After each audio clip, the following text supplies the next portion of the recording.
Hey, it's your brother Marcus from the Netherlands, the Kingdom Come. Welcome back. Have a seat, grab a drink, and relax. So, today we are going to pick things up where we left off, which is exposing how deception works within this group thinking by means of examples. But before we go do that, I want to make something clear first. See, the knowledge I'm about to share with you came by many ways, from only one source, and can only be given to you by parables. This is why I do not quote from scripture often, because I want you to read scripture yourself. A good teacher tells you where to look, but not what to see. Scripture speaks for itself, and because you are a unique soul and spirit, it is not meant to teach a group specifically, but your individual. It has the parables of that time and place and culture, language, and its history up to there. So read and understand yourself, and trust that God will reveal what He wants you to know from within. Most people have been taught by others what Scripture intends to mean, and then quote Scripture or its parables to fit that supposed meaning or intention behind it. This is where things go horribly wrong. These parables in Scripture are there for you to know and to understand and figure out its meaning by yourself. Then to keep it in your heart and to yourself as something you know or understand and cherish like a treasure. I'm not here to tell you what to see, but where to look yourself. The knowledge I'm about to share, however, are examples and parables in my own words, according to this time and place, and grown to know in truth and reveal you how God showed me through many ways in personal experiences, to encourage you to go and experience that in your own life, in your own circumstances, your own unique personality, and come to the truth by your own ways, because God reveals Himself to you in the things you only know, and no one else can know. So that being said, there is something else before we dive into examples. Ask yourself, how come whole groups of people can be deceived? Within society, within politics, within religious belief systems, within communities down to families to ultimately the individual. It is because this matrix that you're in, this system you find yourself in, these spoon-fed ideologies that hold no ground. From childhood on, you were taught what the system wants you to be taught. All these groups are part of the system, and only those who broke free out of what it taught you come to the actual truth.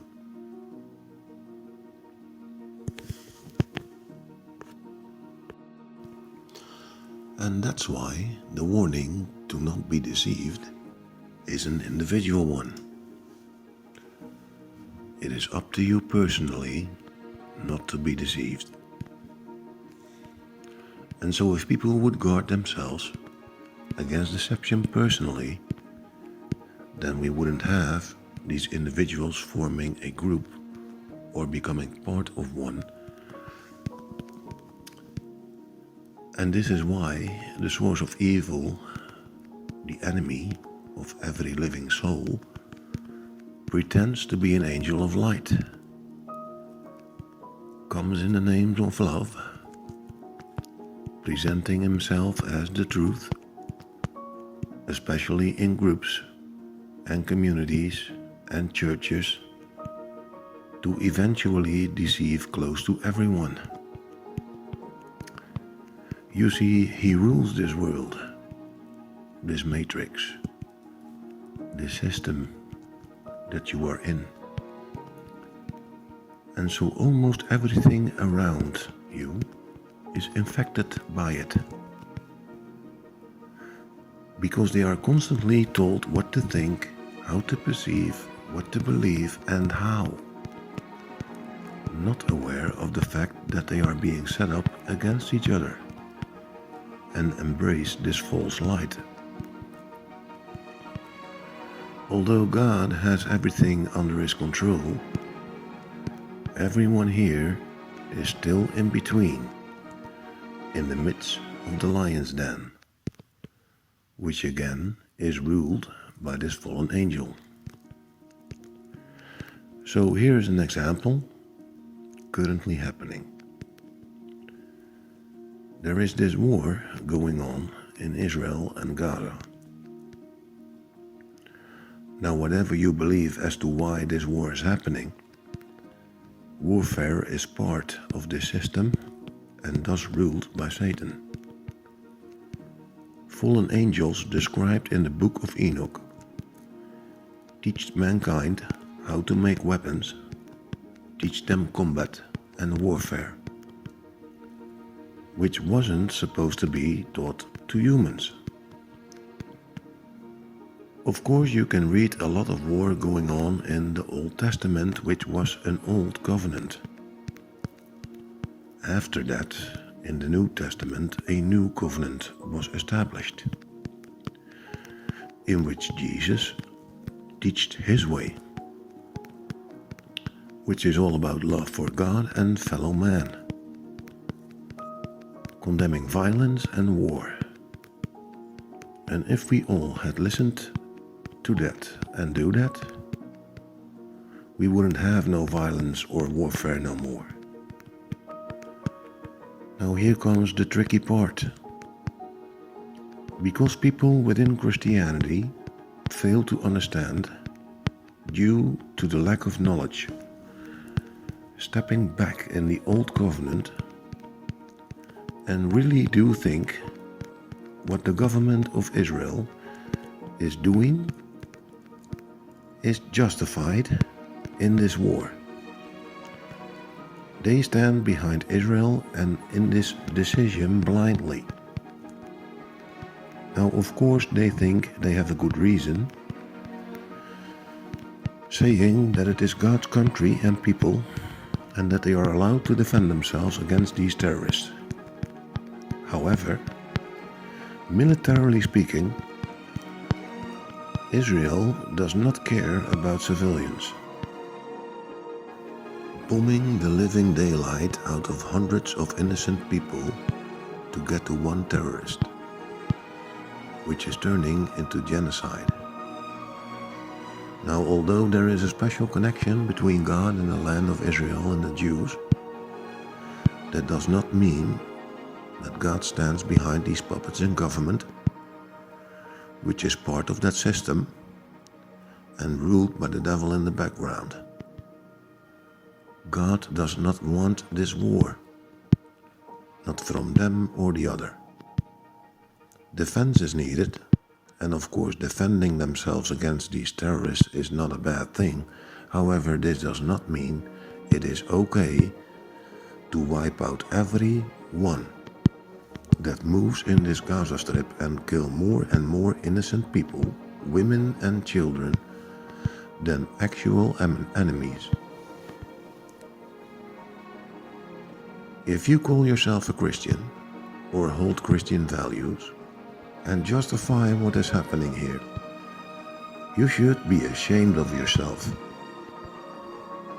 If you think that you are doing God and the Jews a favor by standing behind all of this bloodshed on both sides, you are very, very wrong. You have been deceived into thinking that wars just happen and not designed and funded by both sides. Just because you are used to wars happening and has become a normality does not mean that it is in any way justified to make war and go kill off any man, woman or child who did not commit these acts of terrorism and are in between all of this. If you really knew the message of the love of God and your neighbor, let's stand your human enemies, then you wouldn't be justifying any of this. And why are they justifying this? Because they are told and taught so by their church leaders and each other within their community with theories and perception and interpretation of scripture to their belief system, not by the actual teachings of Christ.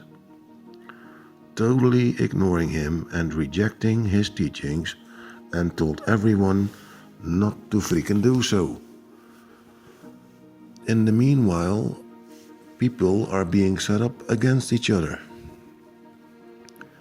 Christians and Muslims are being set up against each other, and this has been the plan from Lucifer from the start. Albert Pike, a 33rd degree Freemason, has wrote about this in 1871 and explained how World War I was to give rise to Nazism, to destroy the Jews, and Nazism in the Second World War, to grab power, and the Third World War to set up Christians and Muslims against each other and to kill off both religions, together with atheism at the same time, to then bring the true light of Lucifer. Now this man didn't have this information of himself, but coming from the Lucifer he so admires and worships. I am also telling you as an individual, guard yourself and do not, I repeat, do not be deceived, and do not go along in this group thinking or religious explanation that supports this war, because then you are being set up against your fellow man or another group which is also being set up against the group you think you belong to. You belong to no one except to God, and you do not belong in any group. And no one is your brother or sister by definition just because they claim to be a Christian. It is up to you to discern who is and who is not, by their actions and what they actually do and live by, and not by what they say, or repeat in words, or quoting scripture, or constantly talk about to everyone around them in biblical language, only to abuse that to support the group they think they belong to within this religious belief system that is designed to control you. It is just another part of the same matrix ruled by the same evil, attempting to withhold you from the real truth within you. You are the temple in which God's Spirit wants to be to begin with. That is it for now on this beautiful day. Peace.